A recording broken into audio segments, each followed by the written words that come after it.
ముక్కుపచ్చలారని పసికందుపై ఓ ఉన్మాది చేసిన ఘాతుకం సభ్య సమాజాన్ని తలదించుకునేలా చేసింది. అమ్మ లాలన, నాన్న ఆప్యాయత తప్ప మరేమీ తెలియని 9 నెలల చిన్నారి జీవితం మానవత్వం మరచిన ఓ రాక్షసుడి చేతిలో బలైపోయింది. పెళ్లైన 3 సంవత్సరాల తర్వాత సంతానంగా కలిగిన మహాలక్ష్మిని కన్నవాళ్లు కనులారా చూసుకోకముందే 100 ఏళ్లు నిండాయి.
సిటీకి దగ్గర ఇంత చిన్న పాపకి ఇంత దారుణం జరిగింది సార్.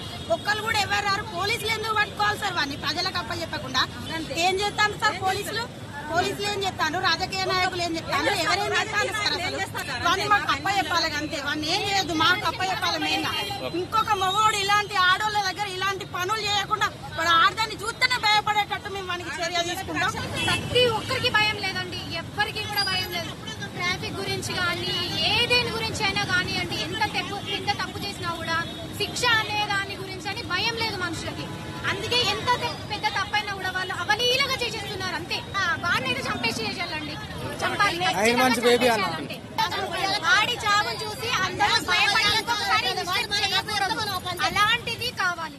నిందితుడు ప్రవీణ్ ను అరెస్టు చేసినట్లు వరంగల్ పోలీస్ కమిషనర్ రవీందర్ తెలిపారు. సాయంపేట మండలం వసంతాపూర్ కు చెందిన అతను కొద్ది రోజులుగా హన్మకొండలోని ఓ హోటల్లో క్లీనర్ గా పనిచేస్తున్నాడని తెలిపారు. నిందితుడిపై అత్యాచారం, హత్య కేసులు నమోదు చేసినట్లు పోలీసులు వెల్లడించారు. 9 months old బేబీని కిడ్నాప్ చేసి ఒక ½ కిలోమీటర్ దూరం తీసుకెళ్లిన సమయంలో ఒక ½ అవర్ గ్యాప్ వచ్చిన తర్వాత ఈ అమ్మాయి చూసుకొని ఇమ్మీడియట్గా అలర్ట్ అయ్యి వాళ్ళ బ్రదర్స్ అందరిని లేపి అందరూ డయల్ 100 ఫోన్ చేసి ఇమ్మీడియట్ కానిస్టేబుల్స్ రీచ్ అయిన తర్వాత అందరు కలిసి వెతగ్గా ఆ అమ్మాయిని ఎత్తుకొని వెళ్తుంటే తారసపడతాడు. ఇమ్మీడియట్గా అతన్ని పట్టుకొని పోలీస్కి హ్యాండ్ ఓవర్ చేయడం జరిగింది. ఆ అమ్మాయి అప్పటికే స్ప్రో కోల్పోయింది, బ్లీడింగ్ అవుతూ ఉంది. హాస్పిటల్ తీసుకెళ్లేసరికి చనిపోయిందని చెప్పి బ్రాడ్ డెడ్గా డిక్లేర్ చేశారు.